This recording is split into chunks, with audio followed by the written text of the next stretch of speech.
Welcome to Needy and Normal. I'm your host, Ashley Levering, mom, wife, and life coach. After years of coaching and learning from my own life, one thing is clear. Meeting your needs is essential for living your best life. Here, we'll talk about those needs and not only learn to accept them, but also tend to them without guilt. Let's get needy because it's normal. Hello, good morning, good evening, good afternoon, wherever you are in your day. I hope you are warm and cozy, whether that's physically or in heart. Both. Let's be cozy. That's my word of the year. I have tried to share that on social media. If you don't follow me on Instagram, go find me at ABL Life Coaching. I always post about the podcast and what's coming up or what's happening that week, but also I post a lot of motivational and encouraging things based on what I do as a coach, which is encourage people to lean into their needs when they're moving through changes and transitions in their lives. I am about to face a transition myself. It's an annual transition of saying bye to my husband as he goes off to spring training to start the baseball season, broadcaster for the Milwaukee Brewers. If you didn't know, it's a busy gig. It's an awesome gig. We're so proud of him. And it's tough and sad and exciting. It's all those things. And these last couple weeks, we've been doing life together, meaning my husband and I have been both parenting, and we've gotten to be around each other. And you guys, he makes coffee, he does the dishes, he takes out the trash, he takes the kids to school, he takes them to their activities, takes the dog outside when it's negative 18 degrees or whatever it is right now. It's really cold. And these are all things I lean on him to do when he's around. But of course, when he's off for the 27 days that we're not going to see him at all, yes, all of that becomes my thing again. And so it is nice to be able to rely on him and do life together. And it's always funny because I have to try and find myself in that sweet spot of enjoying having him around, doing puzzles together, watching TV together at night, just doing life together. You know, I start the lunches and he starts story time, or, you know, I'll get the kids in the showers, you take the dog out for, just the tag teaming partnership, and we're really freaking good at it. We're really good at doing life together. And yet, I would say 70% of the year, we do not really get to do it. Not that way. When he's home, you know, even though he's working, we still get a bit of that. But a solid 2 weeks for the Leverings to get to do life together is so sweet. So the sweet spot I try and find is I don't want to miss it and get sad that it doesn't get to be like that again for a while, for probably a year, at least in that many consecutive days. Yes, I'm a little disappointed. I'm sad. It's a bummer to have to lose that part of our life that I learned quickly to lean on, even after being used to doing a lot more on my own. But so yes, it's sad. It bums me out, but also I don't look at it as I'm about to take on double the work. I'm about to do it all myself again and get all kind of, I don't know, boo. That's not healthy. That's not going to work.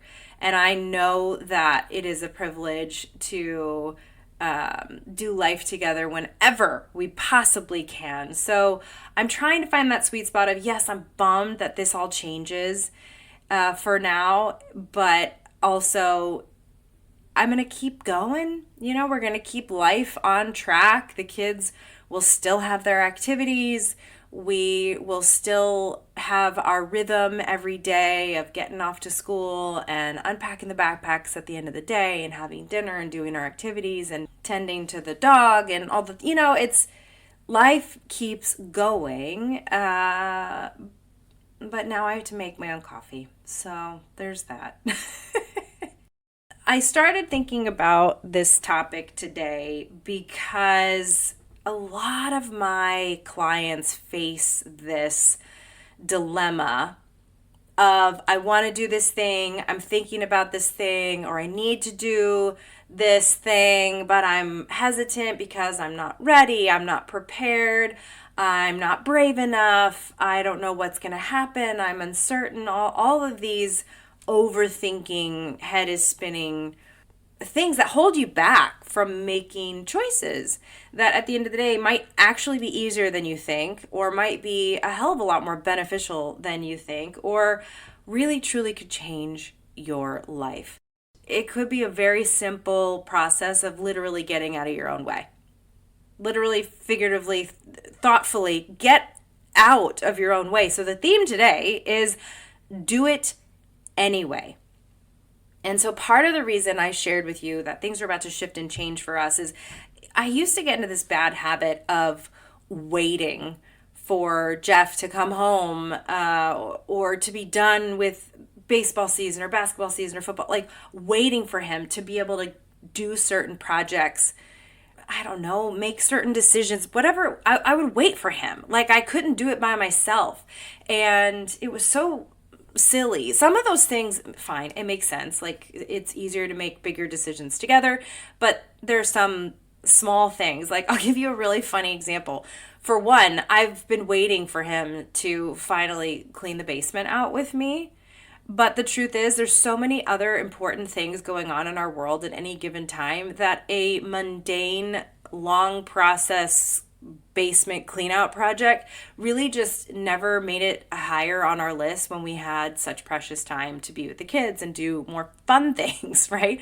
So I'm trying to knock out that idea of waiting or coming up with the perfect time or having a whole entire day to start doing these things. And rather, the things that I tell my clients is start now, start messy, start imperfect, start uneducated, start before you're ready, start bravely, courageously, whatever it is, do it anyway.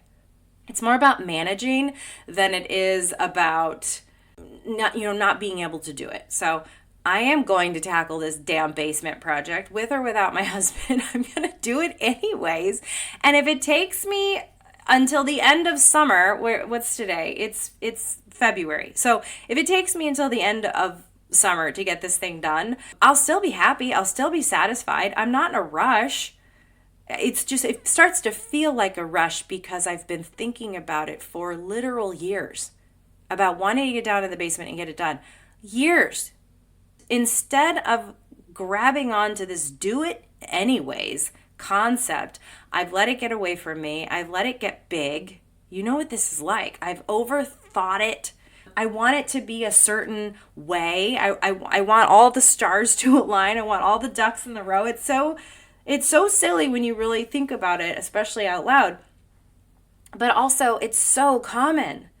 We all do this. We think of that one or two things or, the back of our mind kind of priorities that after time and time again of convincing ourselves it has to be a certain way for us to start or do it or get it done, whatever, it becomes bigger and bigger than it has to be or more complicated than it has to be. So I'm telling you, overthinking is the same as inaction. When we think too much about the things we want to do, we cut ourselves off from our instincts and our intuitions, and we give way to this part of ourselves that allows us to be blocked, allows us to be stopped. So I'm going to give you a list of things that should not stand in your way, that do not have to stand in your way. Whatever it is, it's already in your mind. Pick one thing that you've thought about so many times, you've wanted to do, and it still isn't happening. but you still want it to happen, but you're scared or feeling uncertain or unsure how to do it. Here's the do it anyway list, okay? I've come up with this just for you. For me too. Do it scared. Do it messily. Do it imperfectly. Do it uneducated. Learn as you go. Do it when you're not ready. Do it before it consumes you. Do it halfway. Do it a little bit. Do it once. What if you do it once and you decide, oh, wait, that wasn't so bad? Or, oh, actually, I don't want to do that anymore. Hello? That's not a bad thing. Do it again. What if it's something you've done before and you've been holding yourself back, but really you already have experience? You've already dipped your toe. Do it again. Why the hell not? Let's say you want to write a book. You want to call that person you haven't talked to in a long time. You want to start that business. You want to try that activity. My husband and I tried pickleball. I didn't know what the hell I was doing. I did it anyway. I knew I would feel foolish and maybe even a little embarrassed when I got things wrong. Do it anyway. And own it. Call yourself out. Oops, I still don't understand how to do this. Ask questions. Sometimes we have to be brave enough to fail or look silly or not know what we're doing. Why is there so much pressure to know exactly what we're doing before we do it? How are you supposed to know everything until you actually do it? How are we supposed to be the ultimately educated? Even doctors have to go and do the work to really finish their education. You have to put your body in action. You have to test your brain. You have to actually do the thing. You can't always be so utterly certain and have it all figured out to figure it out. You have to be in action to learn sometimes. You might be one of those learners who has to see things or feel it in your own body and to really absorb it. My husband's a great example of that. At least for his broadcasting career. He always played baseball. So in college, he broadcasted all the sports but baseball. He knew how to do it, right? But he never called baseball before. He graduated from college and had to give it a try.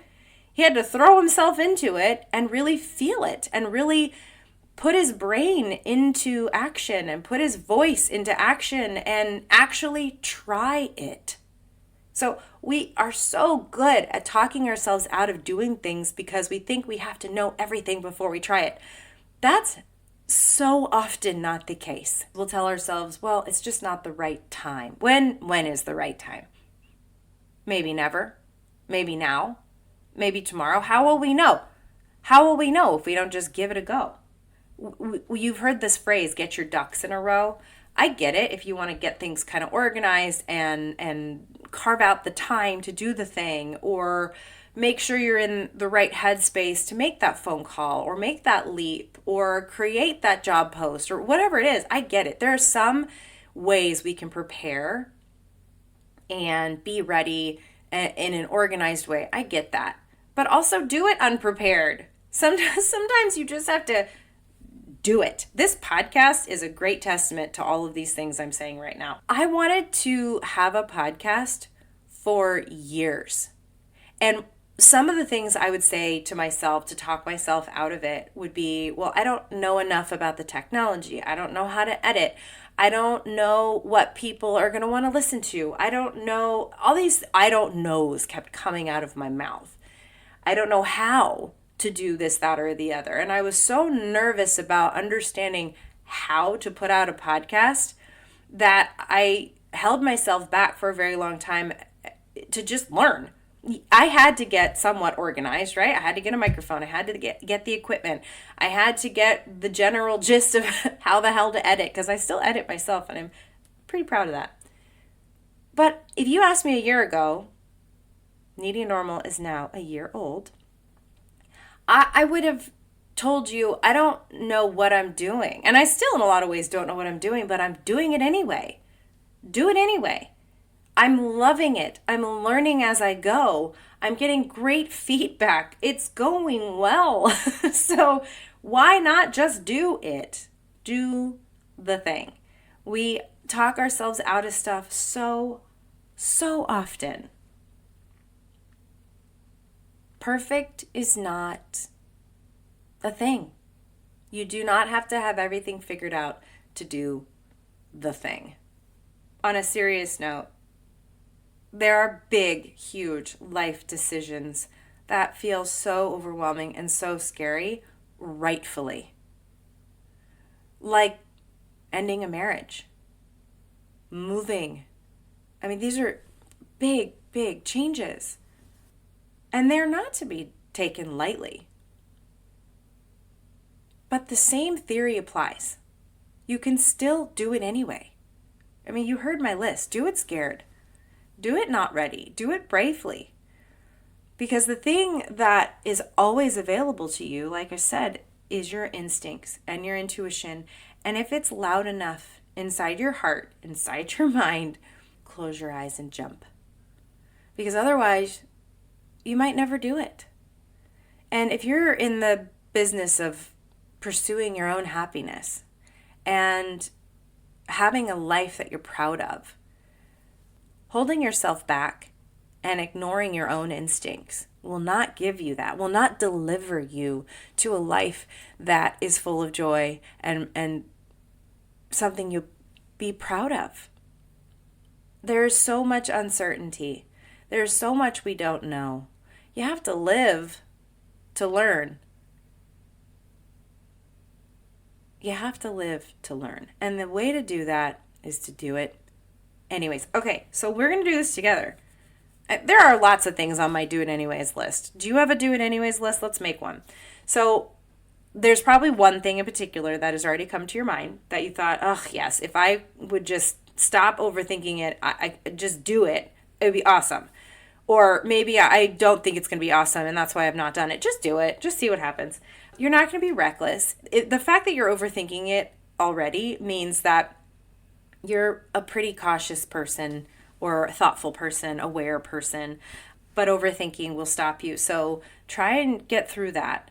Write down your just do it list. And if there are things on there that really speak to you and really get you excited or hell, really scare you, maybe that's exactly what you need to lean into. So make that list. And what do you need to do? And sometimes we need a little push. The podcast was something, like I said, I was scared to do because I kept thinking I needed to know so many things. And yes, and I have learned so much along the way. And when I was first talking about it, which was scary enough just to bring up the fact that I wanted to do something that to me felt like such a big deal, it put my plea for accountability out there. I did tell people I want to have a podcast. And typically I would tell people I trusted or respected.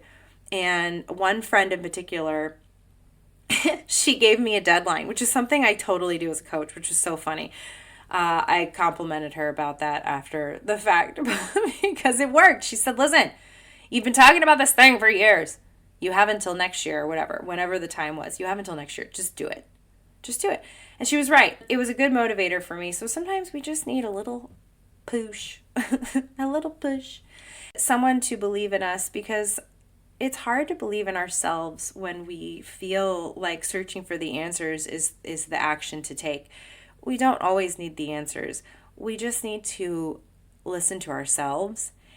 We need to try to believe in ourselves, even if you have to fake it at first. Even if you have to think, you know what, I believe I can try. I don't know if I can do it yet, but I believe I can try. That's a start.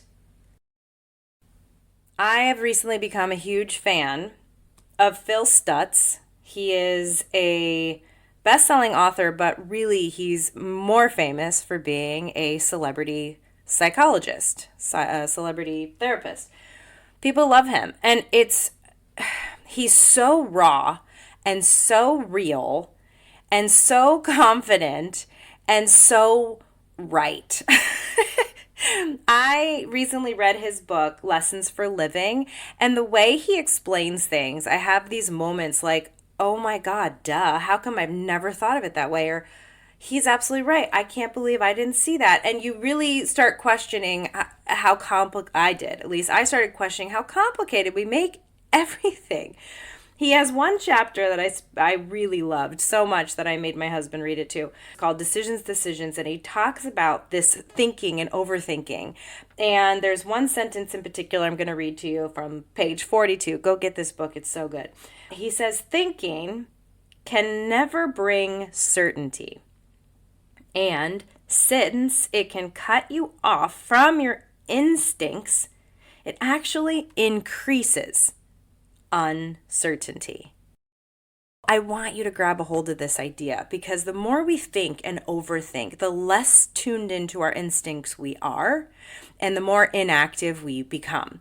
We're all so worried about certainty and being sure and making the decisions we need to make with squeezing the life out of it and overthinking it and contemplating it forever.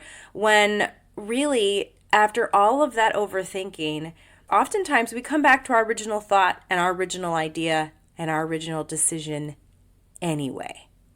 So the overthinking just delays us. So here's what I want to tell you today. Overthinking does not bring certainty. Overthinking brings inaction. And overthinking brings anxiety. And we become more and more and more unsure the less attached we are to our instincts and leaning into them and letting them steer. I have proven this to myself so many times. And I still have to remind myself that this is a thing. I can listen to my first thought. I can decide on the first moment that I think about the thing I need to decide about. We all can.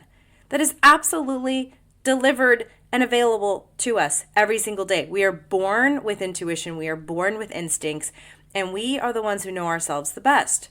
So when we're faced with a decision and we immediately start questioning ourselves, we are not trusting our own natural gifts, our own natural ability to be able to make choices.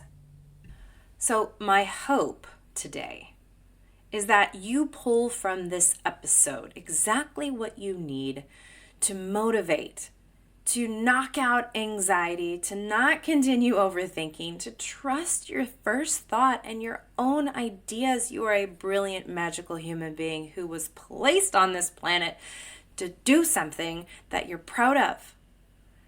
And maybe it's something simple like a basement cleanup, but maybe it's bigger than that. Maybe it's a career change. Maybe it's finally visiting a country you've dreamed about. Whatever it is, do it anyway.